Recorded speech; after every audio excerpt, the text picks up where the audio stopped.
before we get started, we need you to like, comment, subscribe, and share with everybody. From Her to Me, Motherdaughterbond. I'm the mother. I'm the daughter. So before we get started, make sure you do that. Make sure you hang out with us in the comments and all that good stuff. So today, what we talking about today, girl? Today we are talking about grief. Okay. Well, you wanted to talk about it, so I did. Let's talk about it. So, where should we start? You tell me. Okay. I could start back when my Aunt Beatty passed. I was in the 8th grade, I think. I think it was the 8th.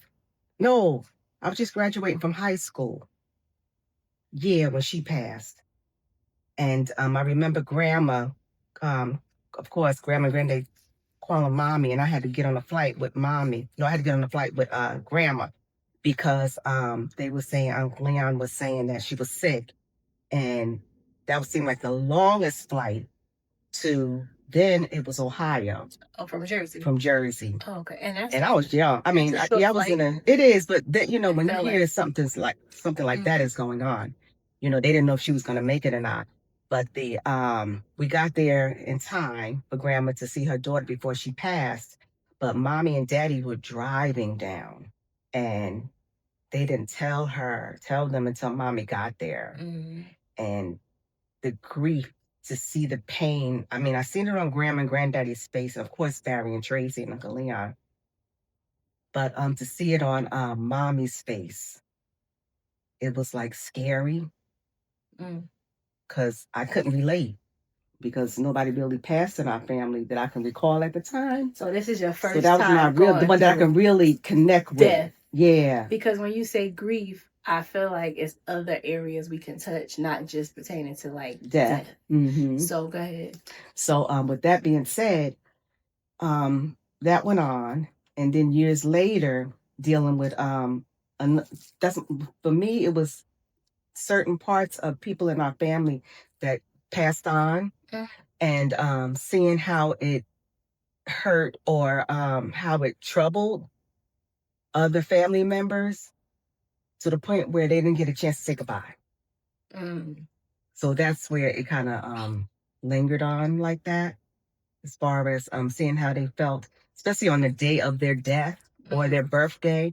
How I could remember Mommy and Grandma, on certain, I think Aunt Beatty was the 10th, and 10th of July.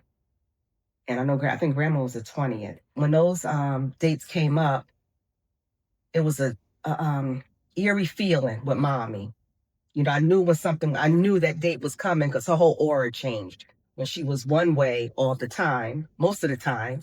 And then when it was around that time of the anniversary time of their death, it was like she's crying, she's grieving because she's missing her sister. That was her only sister. And how did you feel though? At the as time went on, I hated seeing Mommy suffer.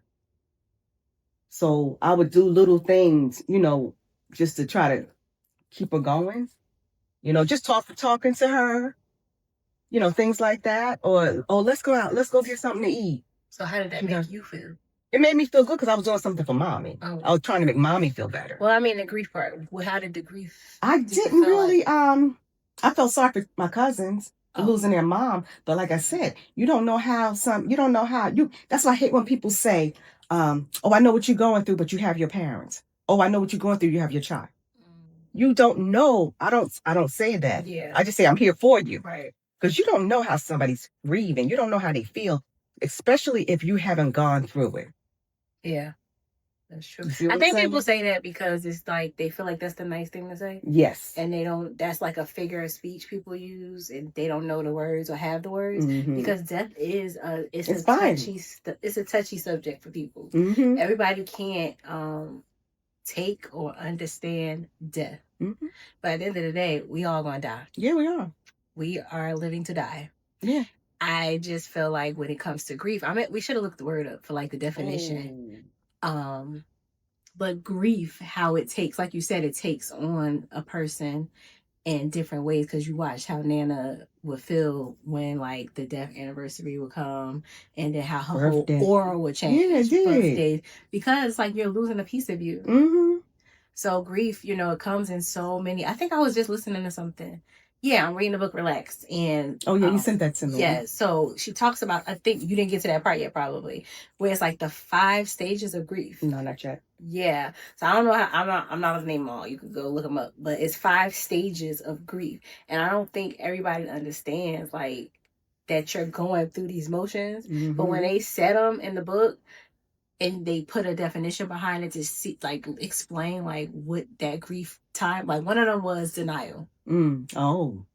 Like you just in denial. Denial that they're gone. Yeah, like you can't believe it. Yeah, because you can't. Yeah, somebody you're living with, somebody you're with, or you're around, especially when it's a close relative. That was a sister. So that was a grandma's daughter. Yeah. So, and usually they always say the parent's supposed to bury the child. Yeah, no, so that's it's different. They used to say things like that, but because the way the world is, we live in a world of sin. So, I mean, so much has changed.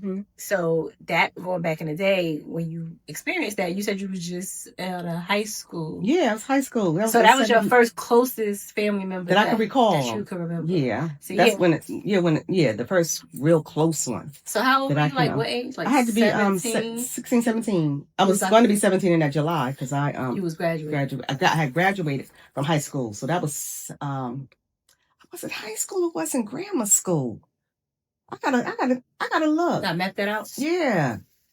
So but you wasn't in grammar school. You was in high school. I think it was in high. I think when I graduated from high school. 12th grade. Yeah. Because I graduated in 12th grade, and that was in June, and Aunt Betty died in July. Okay. Yeah.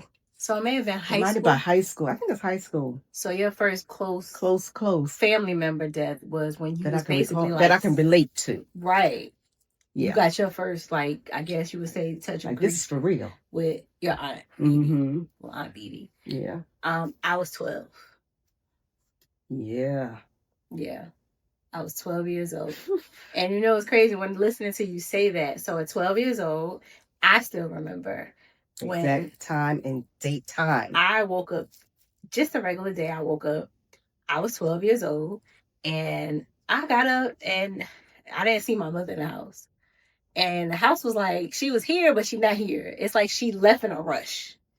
And I didn't know, like, what was going on or whatever. So I called, and I don't know if it was you who called. I think somebody called. And because I was looking for you, because it was, like, weird, like, how you left the house or something. So I think it might have been you. Somebody called and said, Dream coming to pick you up. Yeah. Well, Chanel had called. Somebody called me. I don't remember. Chanel had called me. Oh. Well, say Junior was picking me up. Well, I'm talking about me. Oh yeah, but I was going back to that. I still remember 4 o'clock in the morning. You was born already. Yeah. So I just got up, and then they was like, "Oh, Junior gonna come pick you up. My cousin Junior gonna pick you up. Bring your inhaler." I remember that specifically. So I'm just like, okay, whatever. Because that day we were supposed to go to the mall, I think, or something. I don't know. I think we were supposed to go to the mall or do something. So he picked me up, and then I'm not thinking nothing of it or whatever. And we get to my grandmother's house, and it's just a lot of people there. And I'm just like, I don't know what's going on. Like, we come in the house or whatever, and then they just sit me in a chair, and then they're just like, your cousin David was killed last night. So I'm just like, I'm 12 years old. So it's like, I'm not registering like what they're saying. Like, and then the night before he was killed, I just seen him. Like, I just helped my aunt go grab him. I think we was getting food because he was going to a party. We was getting food, getting socks, and doing things like normal. And I just seen him. Like, we just saw you getting ready for the party. And he was like, your cousin was killed last night. So I'm just like, it's not registering. So I don't, and then it's just a lot of stuff going on in the house. Everybody in the house, I think Darius was going back and forth. He was angry. He was just yelling or something, I remember. But it just didn't register at that age. And so I just came out the house, and I can remember to myself, and I just say this, I said to myself, I came out with the rest of the kids because I didn't know what was going on. And tears started coming out because it's just like, I think it was Feisty. I didn't see Grandma. Which is called Cynthia. We call her Feisty for a reason. I didn't see Grandma yet, I don't think. And I don't know, but I think it was Nan or somebody. And they just hugged me, and I started crying or whatever. But it was like, it didn't register. Like, what do you mean? Like, he was killed. Like, he's not coming back. And I just went back outside, and I just was sitting, I think, on the thing, and I was just like, well, I guess we're not going to the mall today. And I say that to myself, like, girl, you ain't know what you was talking about, like, at all, to say something like that. I said that. I don't know if nobody heard me. I don't know. My cousin, Denisha, should nobody heard me. I think we was outside, like, on the front porch. Mm-hmm. And that was the only thing that came out of my mouth after. Like, I guess we're not going to the mall today. Mm. It didn't register how deep that wound was, like, because we never experienced anything not that. You experience people somebody like sick. Old age, somebody right. older passing in their sleep, but he was 20. He was in his 20s. Yeah, you got to say yeah, I'm not good with math. He was in his 20s. Went to a birthday party. Yeah. And I had talked to him that night, and I called, and I said, I called to talk to Sheila. I said, where's your mother? He went to go get me some socks, because Daddy didn't like the fact that I think he had brown socks, and he should have had white socks. Yeah, I think it was to socks. Go with his suit, because he had a white suit on. Foot Locker with socks, because I was with Grandma right. that night. And yeah. Foot Locker, I think, was for socks, and Papa had something to give some. It was for him or for Gramps or somebody. But that was the last time I seen him, and so that was like the first experience for me at 12 years old dealing with somebody who not just died, they were killed. Like, they were taken from us, like, too soon. Way too soon. And I didn't realize I think years, of course, later, because I'm only 12 years old. Mm-hmm. But at the funeral, seeing him laying there, you seeing men crying, you seeing men angry. Like, I still didn't understand what was going on, but it was like, he not coming back out this casket. Like, he not coming back home with us. So that, and then this is my first cousin. This is my mother's nephew, my aunt's second nephew. Son. Like, these people we see every day. Mm-hmm. Every day. Or you at least gonna hear them in the background when you're talking to Nan on the phone. Yeah. You talking to them every day. So that was my first time experiencing death. Yeah. And I still didn't understand it until years later. Mm-hmm. So yeah, so grief is like, you kind of be in shock. You do. You can be in shock for years. Forever, I feel like. Yeah, sometimes. Because that was too much. And I had to identify his body, because Sheila couldn't do it. Yeah. And it's funny how it seemed like I'm just groomed to just shut down my feelings, because I'm so concerned about my family. Yeah. My family is everything to me. And don't mess with my family. Don't mess with my child, my bonus kids. Don't mess with, when you're talking about family, don't come from my family, because you're going to see somebody that you have never seen.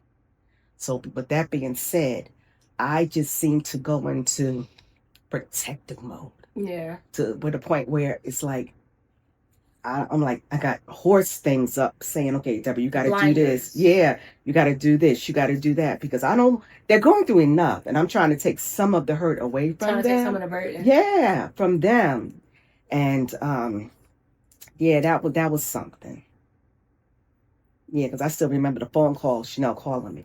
Yeah, because you got your call. Because I could hear Sheila screaming in the background. And I'm like, what the heck is going 4 o'clock in the morning? What the hell is going on? Then watching the way she grieved. Sheila is something else. She lost a child. And to see the way that she carries herself is something we all can learn from. Yeah, you would never know. So you would never know the what pain she goes through. She went through losing a child. Goes through because you still forever. Because it's forever. Because we don't know. We Cynthia and I, we don't know.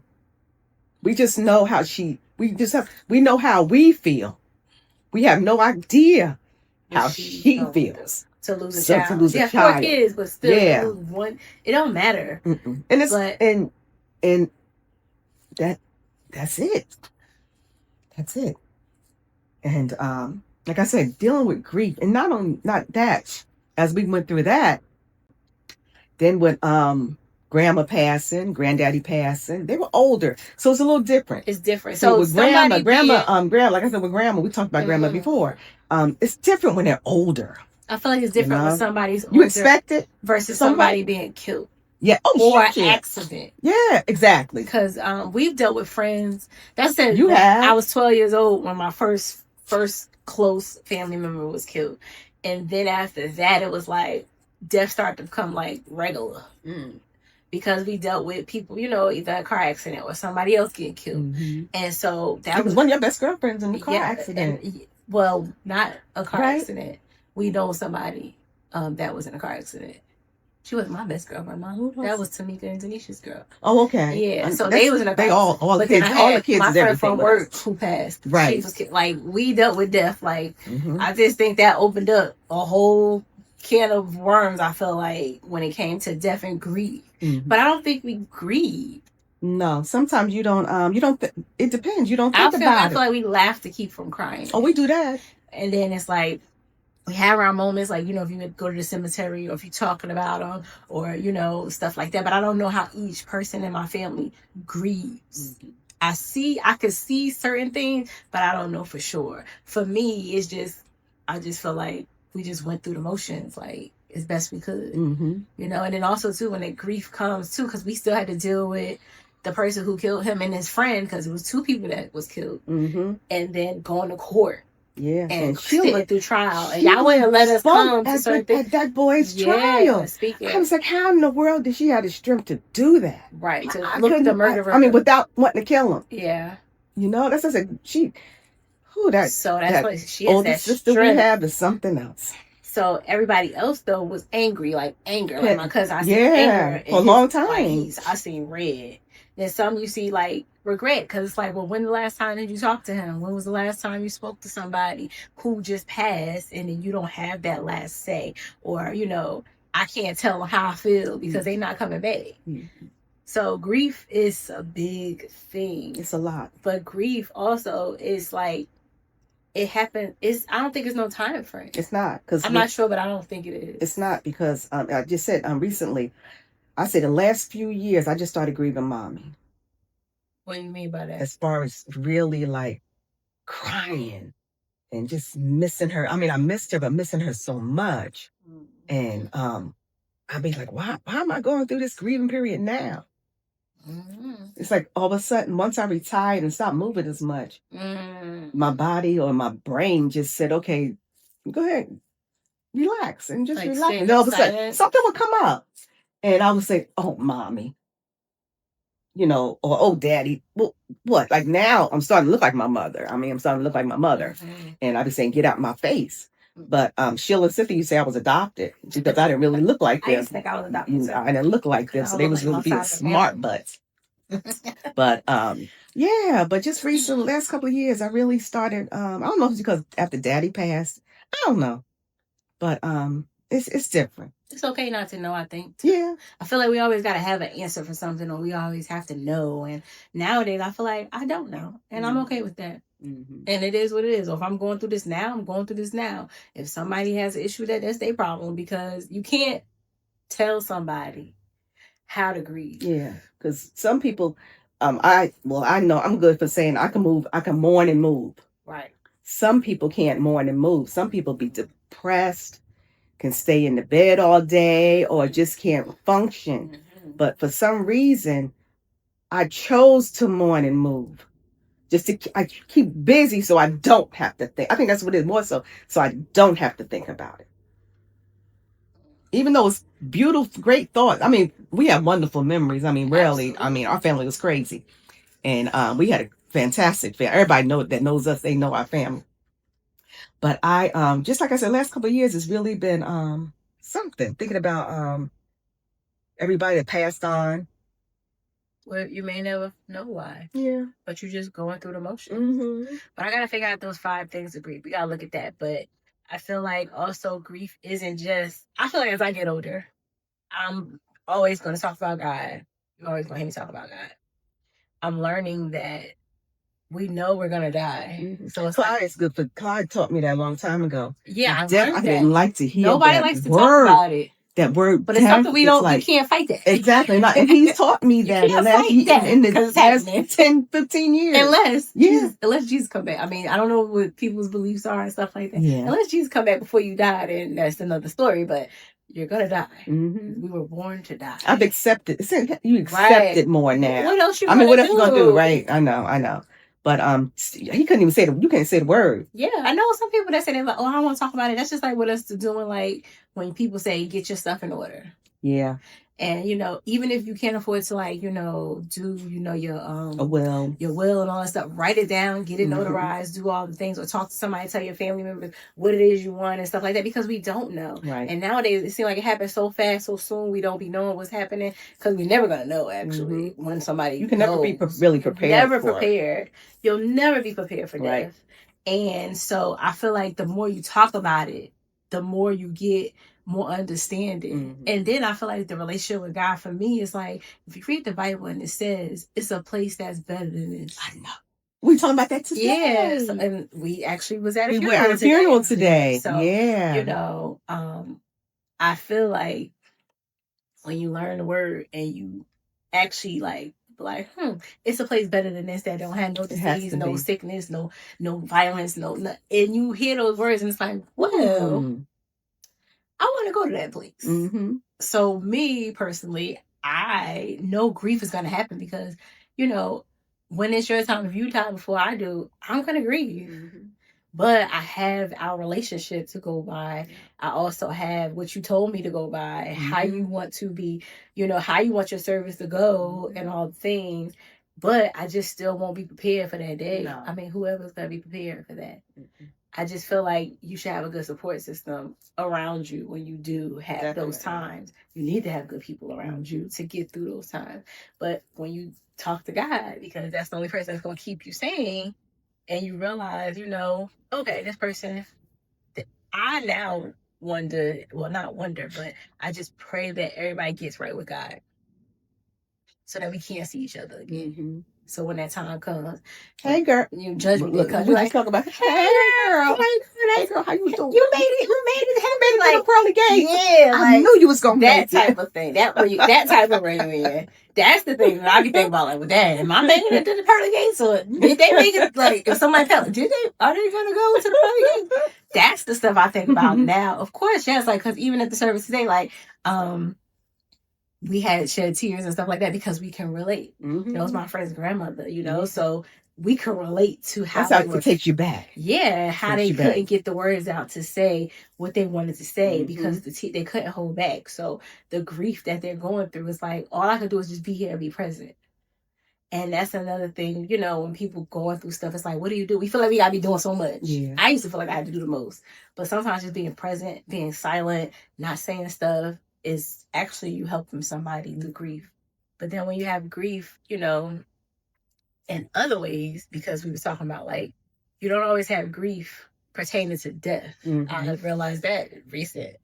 They say you could have grief in relationships. And it's not just always like spouse, girlfriend, boyfriend type of relationships. Friendships. I didn't look at it like that. No. And I feel like I did grieve with friendships. Yeah. And I didn't know that I was doing that. And I'm like, you know what? I did grieve a friendship. Yeah. And it didn't feel good. Because you lose somebody that you felt like, we was friends, we was close. Thought you was more like sisters. Yeah, like, or I don't know about sisters, but getting close. We was having that relationship, building a more intimate friendship relationship. So when our friendship went different ways, it was like, well, dang. But not knowing that, that was a form of grief. Grief, they also said too, I learned you can grieve I would say like an accomplishment or a non-accomplishment. Like say something you were going for, like you didn't get a job, or you didn't, something you've been fighting for. Like I would have took that as a disappointment, not a grief. Not grieving. People grieve that because they didn't get it, right? Because if you failed, like I don't know the time. It's no time frame because we don't know. So it's like you can grieve, not getting a position, not getting.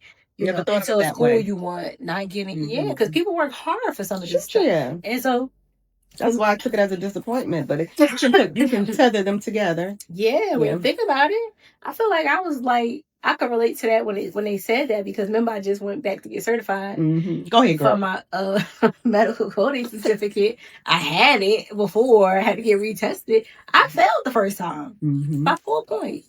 So I was kind of grieved because I was having a panic attack. Like, what do you mean? Like, I failed? Like, that was like a form of grief, I would say. It was short term because then 2 days later I went back. That's right. Passed. But I could see where somebody said, like, grief can be in a form of, you know, you trying to accomplish something, or even trying to help family or do things stuff, and it just don't go as right. Like, go right. You grieve different relationships. So I was like, well, that's true. It's not just death. Right. But death is the topic of like that don't nobody never want to discuss. But it's something we can't fight. We have to talk about it. Live each day like it's your last. Yes, you're supposed to. Today is not promised. No, after we shut off the cameras, it's not promised. It's not promised. So I feel like you're supposed to, well, we're told like live your life as if that's it. And that also means too, loving on the people. Yeah. Because then you won't have as many regrets. Exactly. For not telling people that you didn't love you love them. Right. Because it makes it a little bit easier when somebody goes to be like, I'm okay. I'm not okay that they going, of course, however you're gonna go through that. But you don't feel like when Nana passed, it sucked. But I still had a piece of me that was like, keep it together. Because that was my Nana. That was my road dog. We had that relationship. So it was like, and I knew what she was going through, and I don't want her to suffer. So it's like, and I have no control. And I like to be in control. I like to be a perfectionist and all the things. I have no control over this. She was in control to the end. Yeah, so I just did the best I could. Be there for her all the way through. We were there to her last breath. Literally at her bedside. And it was like, I don't know. God, the strength just gave it to me because your grandmother, like, if you have a relationship with your grandmother, you know. And so, and I'm the youngest grand. So to go through all of that with her and then be able to still be helping out, doing all things, making sure my mother and my aunts are okay. My uncle, my cousins, we all still just trying to keep it together because that's all she asked us to. That was another thing. That's what I'm saying, to the last minute. Because Claude and I went to a show. Y'all went to Atlantic City. We went to Atlantic City. So Cynthia, she wanted us to go to Atlantic City. She did. And so Cynthia had said, when you get back from the show, make sure you go to the hospital to see Mommy. So I said, okay. We driving back from Connecticut because Clyde took me to see Maxwell. So I'm coming back. I'm tired. I'm saying, maybe we won't go. Clyde said we're going to the hospital because Cynthia said you better check on Mommy. So I said, okay. So it was late at night because Cynthia's like one of the ace boom coons at the hospital. So then go to the front desk and I say, hi, I'm Deborah. Cynthia's. They said, we already got your pass. We went on upstairs and stuff. So Mom was sitting up there. She was in a little pain. So this woman that evening was telling us where Daddy's medicine, make sure Daddy gets his medicine, this and that, telling us his doctor's appointments, everything. And then she turns around and tells Clyde, make sure you go to doctors and get yourself checked. She was just giving out instructions and all this pain she was in. So she was on the morphine.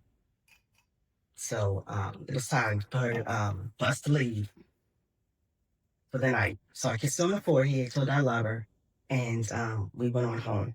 So heading home, then y'all, I don't know what time y'all got in, because y'all didn't get into like 3 or 4 or something like that in the morning, something like that. Y'all was at the AC. The ching, her favorite. Yeah, Lord knows her favorite thing is like City.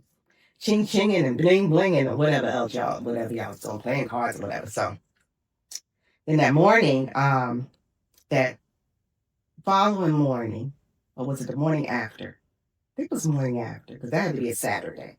So that Sunday, everybody probably went to go see her, see if she's doing okay or stuff. But I remember that Monday morning, I was on my way to work. We was just getting ready to get in the car. So we were getting in the car with my girlfriend, April, at the time.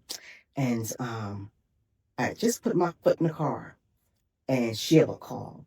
And I don't know, somebody, I don't think Cynthia called. I'm not sure, I don't remember. But somebody called. I know Sheila called us and said, we got to get to the hospital right away. And I just had this gut feeling that, something's really wrong. So Clyde, I ran in the house to tell Clyde that could take us to the hospital. So we picked up Sheila and went on to the hospital. And we all were there. We was all there. I was already there. Yeah, always there. Because I was working at the hospital and I just got a call, come upstairs. And I met my aunt upstairs, and everybody started coming on in, and they was telling us that it's time. Yeah. And it's just like, time for what? Like, it's time to say goodbyes and stuff like that. And it's like, I don't want to go. But well, it was nothing we could do. Nothing. Kia's mother prayed over her. Yeah. And tears came out her eyes. Oh, she started moving. Her eyes open. Her eyes open. Was you experience so much, like, you know, when dealing with somebody passing, or if you're able to be at somebody's bedside when they pass. But grief was in the room, like it was heavy. But we all just stood. I remember leaving out of there and hitting the hospital walls. I remember that. It's hitting the walls. Because y'all was still in the room. We stayed to the end. Like, they couldn't get us out, but I just remember hitting the walls. And, yeah. So what you know now versus what you didn't know then when it came to, like, death and grief, because we're talking about your mom and my grandmother. How do you feel any different? Or any peace or comfort? Or I feel peace. Because how many years has it been? It's been over 10 years. Exactly. Yeah. And I'm feeling like you in that room. Every week. Same thing with Dave, with Aunt Beatty, with David. I still know my every move. Right. I'm just saying. Exactly. Just like to this day. If I wake up at 4 o'clock in the morning, first thing comes to mind is David. And I wake up 4 o'clock a lot. And that's the first thing comes to mind. You just remember where you were, how you felt when that happened. And you just say, okay. And you said 14 years? Yeah. Since Nana passed? But no, Nana died in it's 2014. It's been So yeah, so longer than that, no? No, it's been 10 years. It was just 10 years. 10. Was it 2 years ago? Oh, please, I can't. I don't look at the years and stuff. But I you still feeling like it was yesterday. Exactly. Yeah. You know? So it's like grief is like, you can't put a time limit. Nope. Sure can't. And you're going to go through the motions. You're going to go up, down, all around like roller coaster. It's just like, you got to pull that comfort from, you can pull that comfort from God, honestly. Yeah. Just accepting the fact that, you know, somebody you talk to all the time is not going to be there.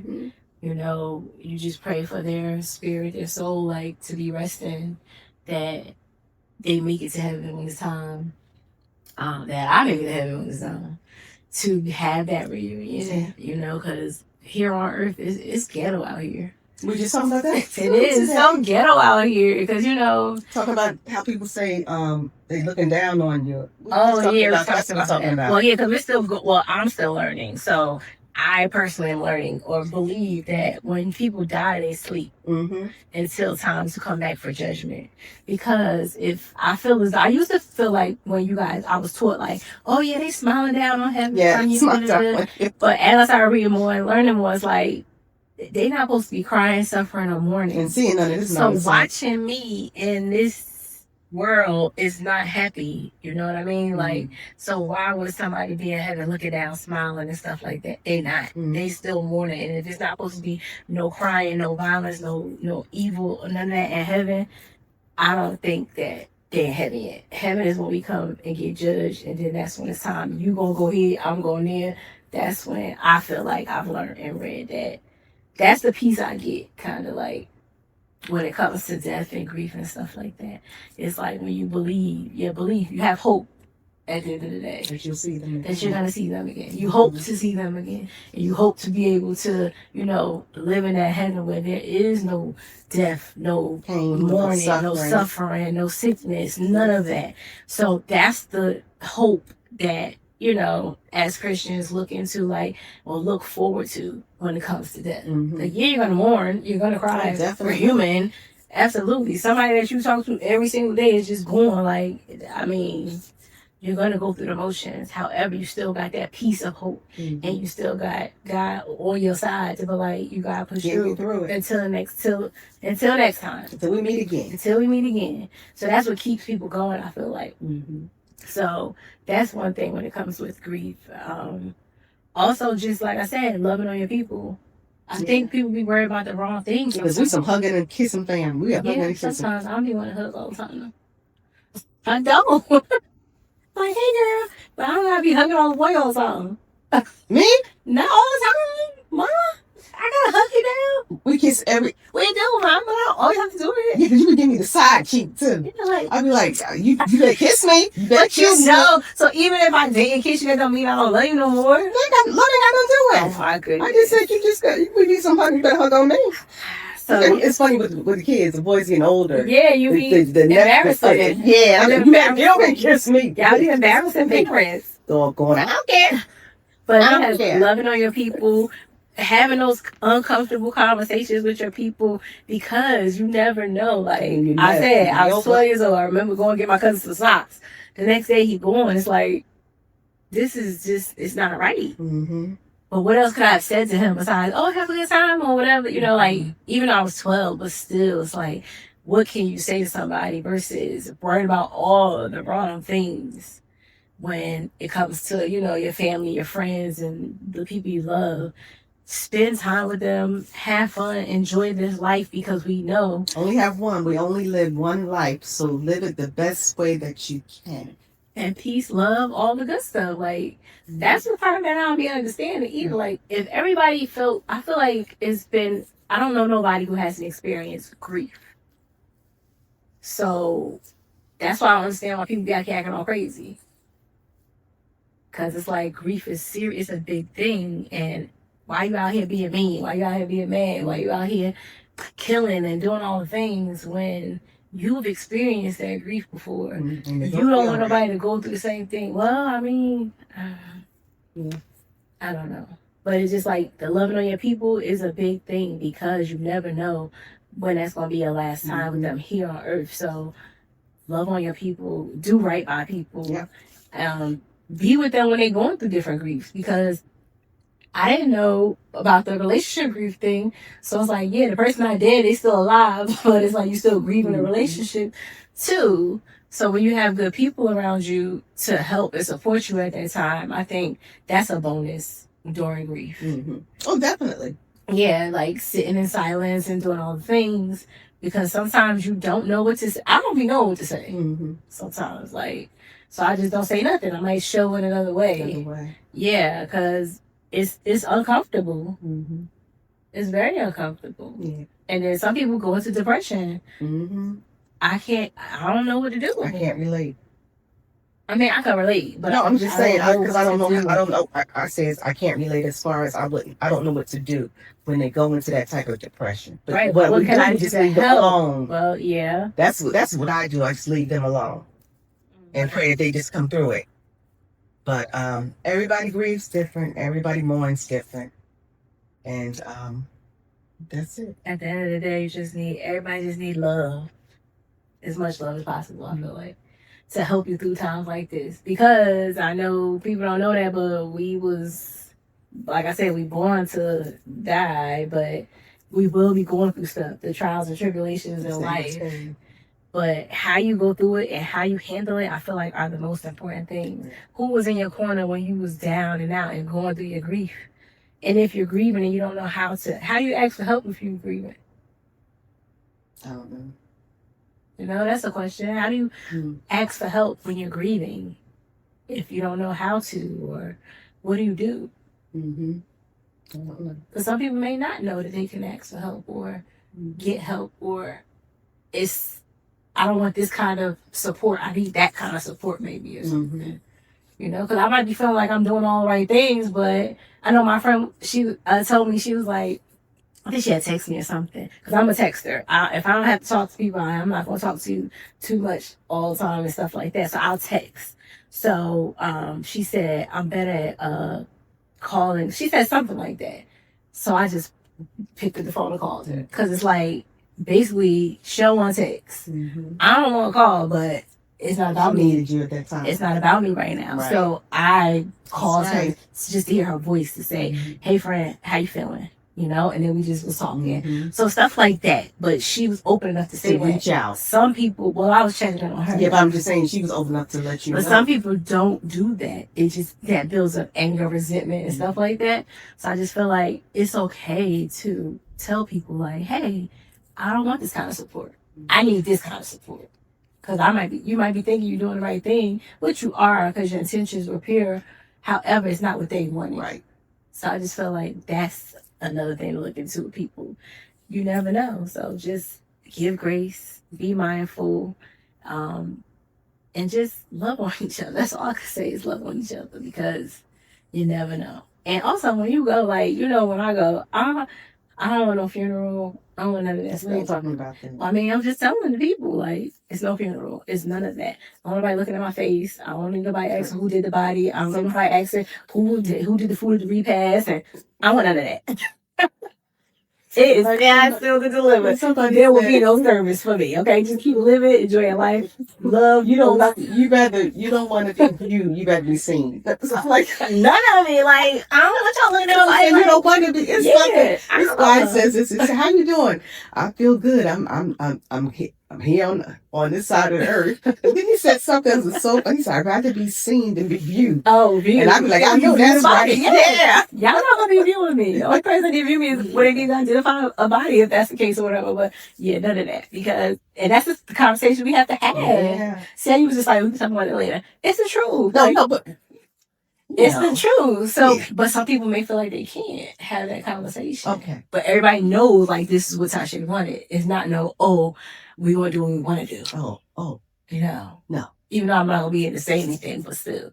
Well, I honor my wishes and say, exactly. This is what she wanted, this is how she wanted, all the things. Yeah, nobody looking at anything. That's just my personal thing. Like, and I don't want all that singing and all that. Yeah. So y'all know I need to get this on camera, because I go. I don't want no funeral. I don't want all that singing and stuff. I don't need nobody else up there crying over the body and doing all the things. I don't want none of that, because I want everybody to continue living and remember me as is. That's Andre. He might always shake his head. That's fine. I'm out of it. Okay. Say something. I'm just saying. So just in case somebody might feel me, they might feel the same way. So get your stuff in order. Let your people know what you want and what you expect. That's all the things, because that way we're not going to be going back and forth. When things happen, this will be happening though. And then that may grieve harder to go through. When stuff wasn't in order. Right. You doing what you want to do, not what the person wanted. Right. So that stuff has to be said. I don't know. Okay, baby. Okay, let's end it.